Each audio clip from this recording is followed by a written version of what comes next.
지금으로부터 600년 전 미지의 바다에 대한 호기심과 도전 정신으로 새로운 세상을 개척한 이들이 있습니다. 바로 대항해 시대의 주인공들이죠.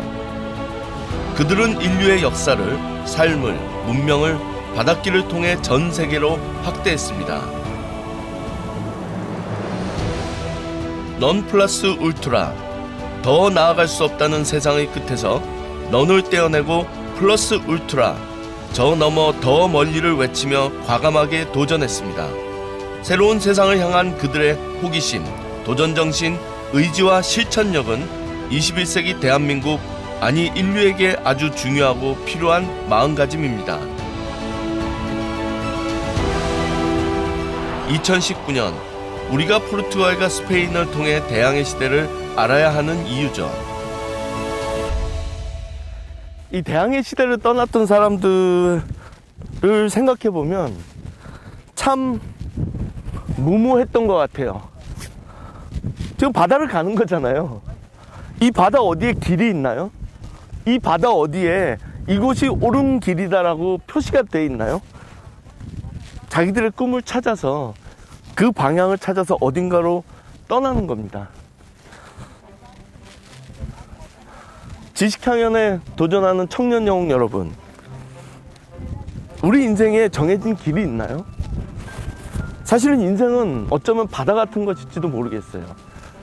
정해진 길은 없고 어딘가를 향해서 자기의 꿈을 향해서 떠나가야 하는 것. 그런데 어쩌면 오늘날 우리 사회는 그 청년 영웅들이, 꿈을 가져야 할 사람들이 이렇게 바다 같은 길을 가는 게 아니라 남들이 이미 다 만들어 놓은 그 좁은 길을 서로 가겠다라고 아웅다웅 다투는 게 아닐까. 근데 그 길을 가려고 하는 이유가 더 편하기 위해서, 더 안주하기 위해서, 더 남보다 높아지기 위해서. 그런 인생이 정말 의미 있고 행복한 인생일까요? 혹은 그런 사람들이 많은 사회가 정말 우리가 바라는 사회고 좋은 사회가 될 수 있을까요? 이 바다에 와보니 정말 생각이 많아집니다. 근데 저는 우리 지식향연에 도전하는 청년 영웅 여러분들이 좀 더 가지 않은 길을, 나 있지 않은 길을 갔으면 좋겠다는 생각이 들어요.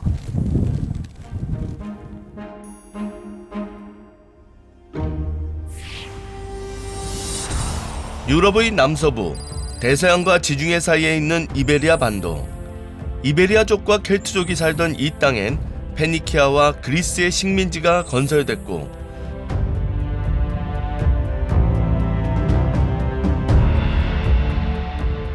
기원전 3세기엔 카르타고의 지배를 받게 되죠. 이 땅이 역사의 전면에 등장한 건 2차 포에니 전쟁부터입니다. 카르타고와의 전쟁을 승리로 이끈 로마 제국은 이베리아 반도를 차지하게 됐고 600년간 지배했죠. 그 후 게르만계 서고트 왕족의 지배를 받던 이베리아 반도는 8세기 이슬람 세력의 침입으로 반도 대부분이 그들의 지배에 들어갔습니다. 유럽의 변방 포르투갈의 역사는 1139년 포르투갈 왕국이 성립되면서 시작됐습니다. 15, 16세기 세계 최초로 해가 지지 않는 해양 제국을 만들었죠. 이 나라는 어떻게 대항해 시대를 열고 바다의 제국을 이룩할 수 있었을까? 그 해답을 찾아 포르투갈 역사의 산증인이라 할 수 있는 코임브라로 향합니다.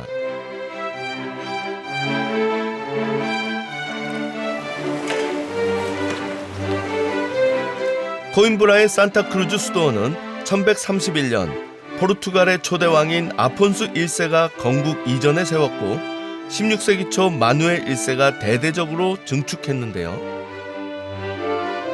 12세기 유럽을 풍미한 로마네스크 양식과 16세기 포르투갈 특유의 마누엘 양식이 공존하는 이 산타크루즈 수도원은 포르투갈 왕국의 탄생을 엿볼 수 있는 곳입니다. 뭔가 묘한 성스러움이 있어요. 다른 화려한 장식은 거의 없거든요. 근데 이걸로 그 화려함과 성스러움을 좀 대신 나타내 주는 것 같아서 아주 좋네요. 지금 제가 어마어마한 곳으로 들어가고 있습니다. 포르투갈의 역사가 시작된 곳이죠.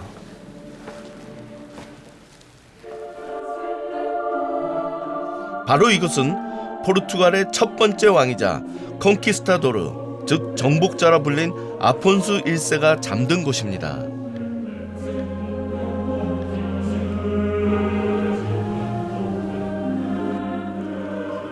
포르투갈은 이 이베리아 반도를 차지하고 있던 이슬람교도를 상대로 기독교 국가들이 전쟁을 벌이는 과정에 탄생한 국가거든요. 그래서 이 나라를 세운 사람도 십자군들입니다. 우리는 십자군 하면은 오늘날의 이스라엘에 있는 팔레스타인으로 간 사람들만 생각하지만 사실은 유럽 전역에서 십자군이 있었고 팔레스타인 십자군만큼이나 유명했던 것이 바로 이곳 이베리아 반도의 레콘키스타를 담당했던 십자군들. 팔레스타인 십자군은 실패했지만 사실은 이 이베리아 반도를 대상으로 싸웠던 십자군들은 성공했거든요. 그 성공의 대표적인 예가 바로 이분입니다. 포르투갈의 초대 국왕, 포르투갈 왕국을 건국한 사람. 이 사람은 그런데 프랑스 출신입니다. 이곳에 십자군으로 왔다가 이곳에 정착을 하고 신임을 받아서 결국은 이 지역에 국가를 건설하는 데까지 성공하게 되는 거죠.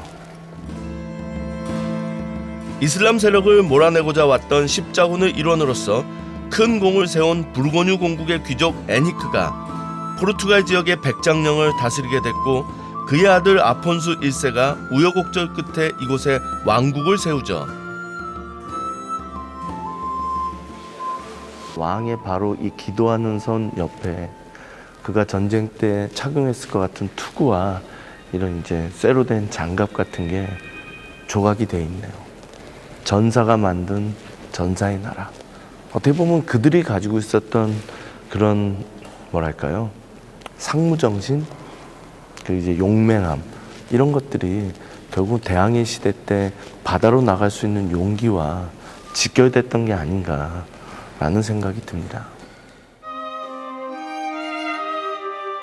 아폰수 1세는 위대한 전사였을 뿐 아니라 매우 뛰어난 정치가였습니다. 왕국의 독립을 무력만으로 얻을 수 없다 판단한 그는 중세 최대 권력인 교황청의 호의를 얻기 위해 수많은 수도원을 세웠죠. 그중 하나인 이곳은 포르투갈 왕국의 첫 번째 수도인 코임브라에 아폰수 1세가 하나님께 바친 교회입니다. 여기엔 그와 관련된 벽화가 있는데요. 당시 수도원장이 왕에게 수사복을 입히는 장면입니다. 무슨 얘기냐면 그만큼 이 카톨릭의 위력이 대단했던 거고 왕이 카톨릭을 어떻게 보면 충분히 활용하려고 했다는 게 보이는 겁니다. 포르투갈은 신생 국가죠. 그리고 십자군을 통해서 만들어졌죠. 결국은 굉장한 권위가 그들을 인정해줘야만 하는데 그 권위가 하느님으로부터 그리고 교황으로부터 교회로부터 나올 수밖에 없었던 겁니다. 그래서 그만큼 아폰소는 그 당시 교회와 좋은 관계를 유지하려고 했었고 교회를 왕권의 버팀목으로 삼았다는 게 이 벽화에서 이 스토리에서 잘 드러납니다. 어떻게 보면 굉장히 현명한 정치가였죠.